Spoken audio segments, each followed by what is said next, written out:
All right, we are live on YouTube. Hi, Becky. How are you? Hi, I'm doing great. Hi, Christy. So Becky and I had a great We podcast are chat, live and this is where we have to go mute there.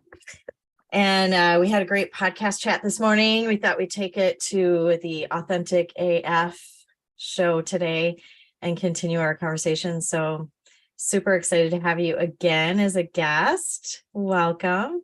Thank you. Thank you. I'm looking forward. I'm happy I get to see your face and I recognize the coat you're wearing. We may talk about that, but I the did it for a day I reason. met you, you did? Yay! I love it. I totally recognized it.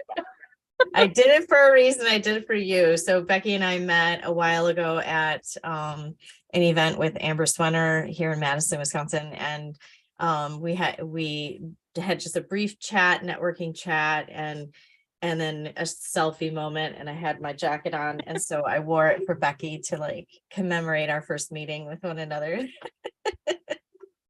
I love that it was intentional and totally on purpose. That's awesome. Totally. I do have to do an admission though, because authenticity is like what we're talking about, right? Yeah. I'm still wearing my pajama bottoms. I love it. Well, I'm in yoga pants, so it's great. Just to know. Yeah. Yeah. So thanks for coming on Authenticity. And I love talking with women about their own journey around authenticity. And I know I've taken my own journey of like trying to find my voice, trying to find my choice, trying to find the life that really fits me. And I do know that when I live more authentically, things line up better for me in terms of like quality of people I meet, relationships, quality of how I feel, my health and wellness. When I made a decision recently for authenticity regarding leaving a relationship, literally like my gut health improved within 2 or 3 months. And so it's just so important, I think, to live authentically. And I'm just so glad to have you here, photographer, managing director of Polka Dot Powerhouse in Wausau, Wisconsin. So tell me, what would be your definition of authenticity? Well, when I hear and talk about authenticity, what really comes to mind is genuine and true.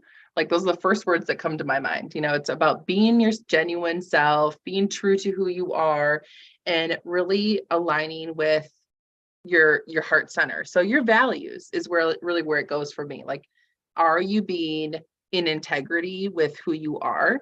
That's all about authenticity for me. Yeah.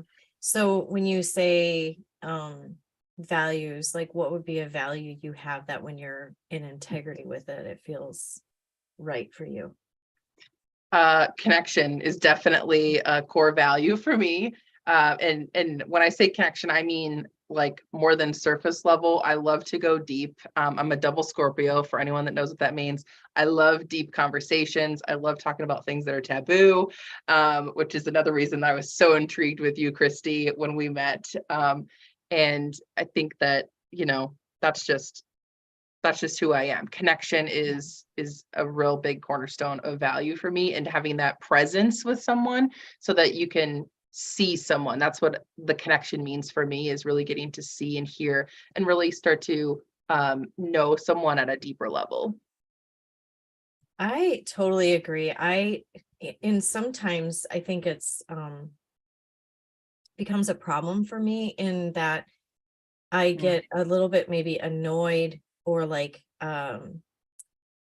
impatient with conversations that are like surface level conversations, which is not a real great social skill to have, because a lot of people just want to keep it surface. But I really do desire to go deeper and connected with people and like learn something real about them.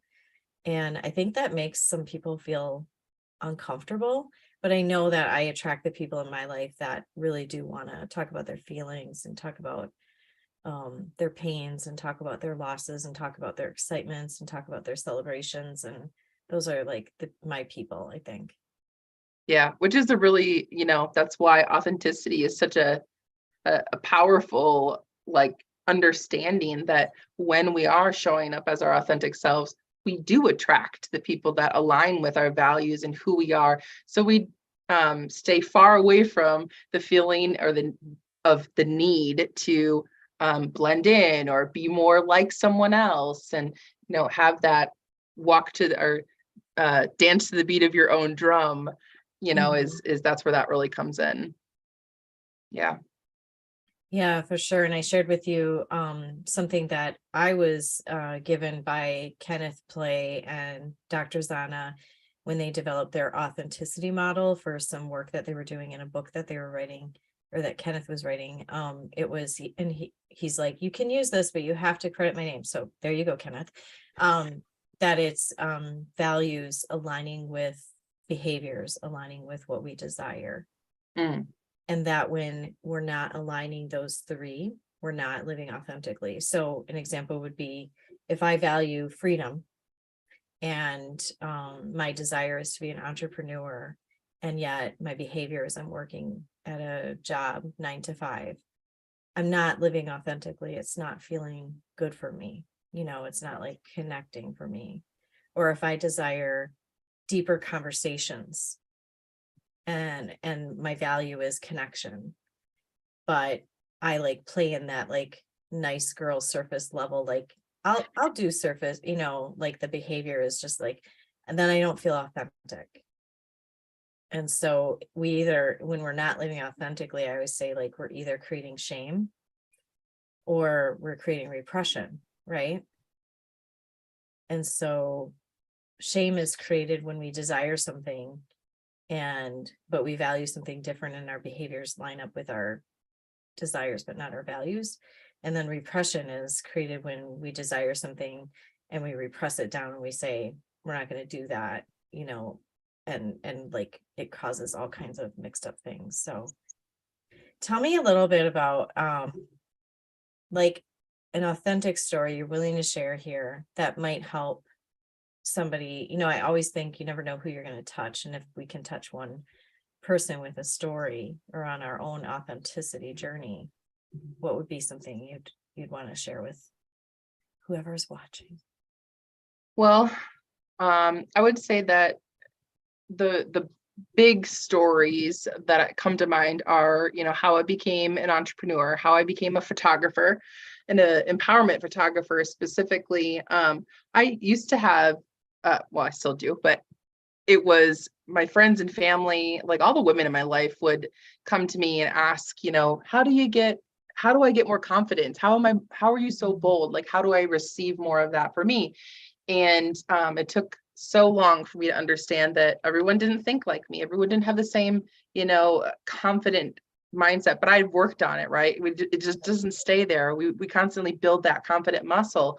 And it took me years to figure that out. So when I became a photographer, about 5 years into my journey as a photographer, I had a friend that wanted me to do an empowerment boudoir session for her to gift to her husband who was away at boot camp.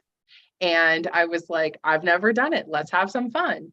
And we played all day and we had a blast. And this was someone that I had as a friend in my childhood.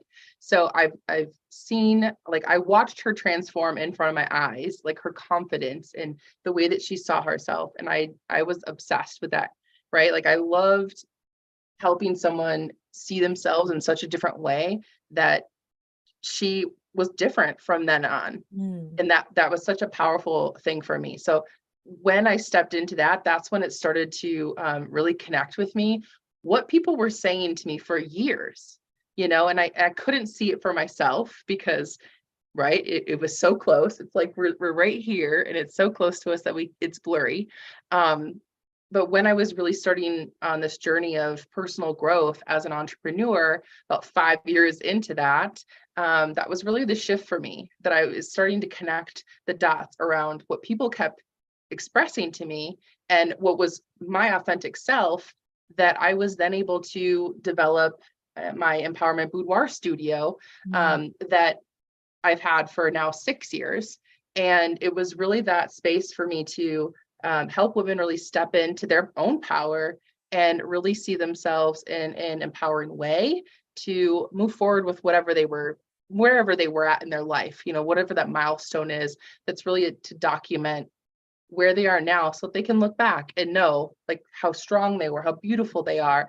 And it doesn't matter, what that looks like, it's what they feel like. So helping women do that was a way that I stepped into my authenticity that I was unaware of for a long time.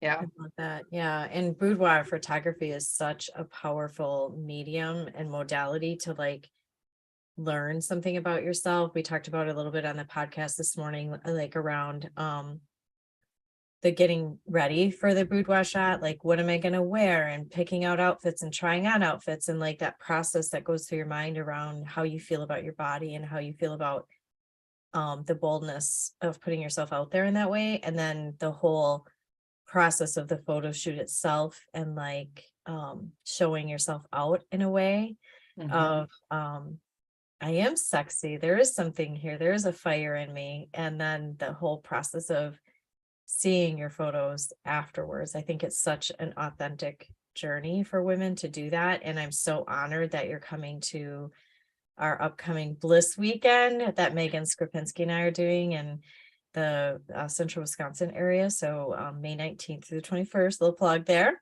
But you get a mini photo shoot group thing, which is really fun when you have cheerleaders that are like handing you props or telling you, oh, I like that, or oh, your booty looks so good, or like when you have like this group of other women that are like having fun with it with you, it's really a safe, beautiful way to introduce yourself to your body in that way. So I'm really looking forward to that. It'll be so fun. And I love that we call it a play shop, because that's exactly what we're going to do. We're going to have some fun with it. We're going to play in that space and empower each other along the way. Yeah. Beautiful. So what are some of the obstacles that you've faced? And it sounds like you've always kind of danced to your own drum beat and things like that. And you're kind of like scratching your head when people, when other people aren't, you're like, but don't we all think this way? But what are some of the obstacles that you've encountered over your life of being authentic or being up against? Well, I would say,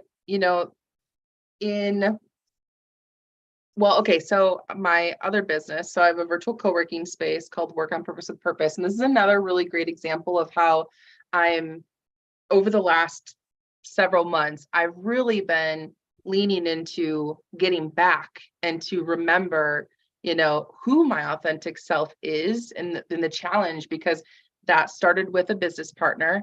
And then now that I am the sole owner and CEO of the company, really stepping back into, this is me. And, so that's really something of the last couple of months that I've really just been getting back to remembering and really making sure and double checking that I am still my authentic self since that break off of the collaboration. And because I feel like I lost that a little bit along the way when it was two brains, two conversations happening, moving forward in the company and the direction. And now, it's different because it's fully able to be my brainchild and move through that. I have collaborators within that, but it's different than a partnership. So that was definitely, that's something that I'm still making sure, that's true, because for 3 years it was two people and now it's me. So that's definitely one where I'm constantly making sure that I'm still being authentic and true to the vision of it and myself in that. I love that, because that story, and I've talked about this just very briefly of how it resonates with me. And when Ann and I kind of dissolved our business relationship with one another due to some desires that she wanted to kind of retire and like not work as hard. And I was like, I'm not done yet. And so for no fault of her own, I love her dearly. But there was this whole, in 2019, there was this whole, who am I? Do I even want to continue on with the vision? Is it Right. worth it? Like maybe I should just quit too. And I really had to almost like completely rebrand myself of like, how can I stay authentic to the mission, but yet make it mine and my voice? And is my voice enough? Like there was a lot of Right. obstacles around, am I good enough? Are people going to, were people coming because they saw Anne and I and they saw our dynamics, or they saw Anne and not me because I'm like introverted and she's extroverted. And so there was like a lot of like head game mindset things I had to really work through and Right. get support around. Yeah. Yeah. 100%. Yeah, that's so true. And really it's that also for me, it was, stepping into that, official CEO, Yeah. like authentic AF CEO self, right? Like it ups the level. And actually what's amazing, I made this connection this morning thinking about envisioning how awesome this time with you was going to be today, that when I went to the Unleashed live event in Madison where we met, I went to the visionary brunch the next day workshop. And what came through for me was that I needed to step into my CEO self at that retreat, at that event. And that wasn't even a thought yet to dissolve our business partnership. That wasn't even there May 5th or whatever day, that we were there. And then within 2 months, it happened. So, yeah. Wow, that's amazing. Yeah. And it is like you're kind of getting teary, and it is a grief and a loss. Like I had to really connect with Anne even in a whole new way and love her. Right. I love her and I honor where she wanted to be. But there was like a grief of like identity and sisterhood for me that I was just like, ouch, this is so painful. It was hard, like almost like I always used to say to her, you're my best marriage because I've been married twice. And so it was like harder than my divorces in some ways. Like, Yeah. You're like, I love you so much. yeah. Mhm. Yeah. But what's cool about it is like, in that dissolution, I became more authentic. And in that dissolution, we became more authentic with each other in our friendship and our relationship. And it's still my best marriage I've ever had is with Anne. So I appreciate I that. love it. Yeah. Yeah. So that's new and fresh and how great. And you can tell like the vibrancy that's coming forward. Your website looks so amazing. You can find her at www.beckyplautz, PLAUTZ.com. And it just looks so professional. That's also where you can get the photography information to work with her, and also the information about your work.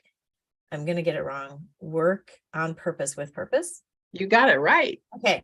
Come on. Which are super cool. It's like a membership where you can get support and designated time and accountability around, I'm going to be working on this. I'm setting my intention. And then I'm getting the support of people to like honor that, whatever that intention would be. I envision for myself, it would be creating a new blog or, getting like guest invites out for, coming onto my podcast or this show. And so you can create that intentional time. And that feels like you really attract authentic women in that endeavor that you're doing. Yeah. I mean, yeah, that's a must because, we even have calls that start at 6 a.m. and we show up in our robes. It's not a professional space where we're like, have your lips on and be ready to rock your day. We welcome that, of course, but it is about authenticity. It's about a space where you can show up and be your raw self and feel supported, have a space where you belong, and have encouraging accountability. That's a key word. Encouraging accountability, because like you mentioned, shame and everything, like that's what a lot of us have been used to, the shameful kind of accountability.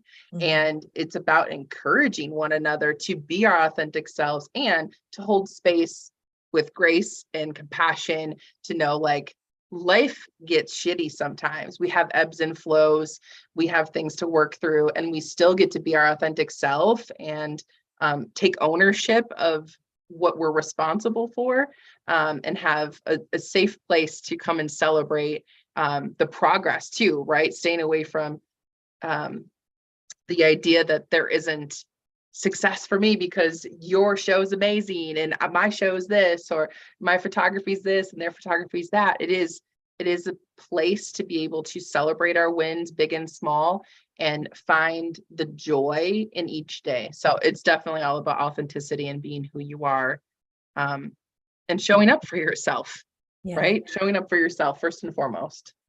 Yeah. And I love what you said about authentically showing up and giving grace to one another. I recently just totally dropped the ball last week on a guest that was coming onto my show and just getting the things that I needed to get done. And I had such a graceful response from her of like, don't do that. Like, you are perfect and fine, and you're doing your best. And it was just like, oh, thank you. And can't we do that more with one another?